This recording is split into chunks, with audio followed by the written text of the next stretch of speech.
Hello and welcome to this week's Patriots Mailbag. Let's start that over again. 3, 2, 1. Hello and welcome to this week's Patriots Mailbag. I'm Doug Kyde. If you have a question for me, tweet it to me at Doug Kyde using the hashtag MailDoug. Maybe I'll answer it here or in my weekly written mailbag on Nesson.com. First question, DeBrady asks, A-Rob or OBJ, who would be a better weapon for Cam? Usually, I'm the wet blanket who says, no, the Patriots don't really need another wide receiver. They're fine. They'll get through the season, blah, blah, blah. Not this year.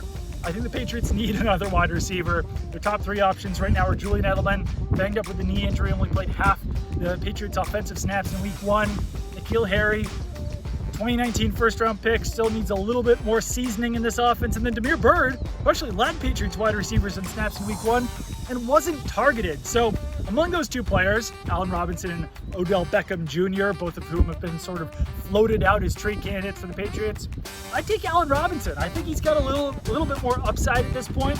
Cam Newton has liked throwing to bigger wide receivers throughout his NFL career. That's definitely Allen Robinson. And I think he just has that upside because of the quarterbacks that he's played with throughout his NFL career. Look it up. Guys like Blake Bortles and now Mitchell Trubisky.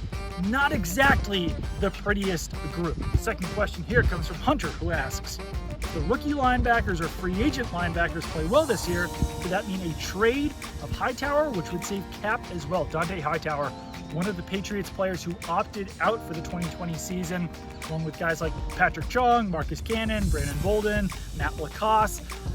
And yeah, it's definitely possible. I mean, that's the issue with these opt-outs, is that those guys are all sort of getting up there in age and they're voluntarily taking a year off of football, and I certainly respect the choice. But if the Patriots still win without those guys, and if they can pay the rookie linebackers or free agent linebackers or safeties or right tackles or tight ends or running backs less than those guys, then yeah, the Patriots might hesitate to bring them back. So I certainly think that any one of those guys could either be traded or released or moved on from next offseason. And obviously that would be quite unfortunate because they are doing what's best for their families. But it is the NFL, and we always hear about how it is a business. Last question here comes from Humanity, who asks, I didn't notice Asiasi.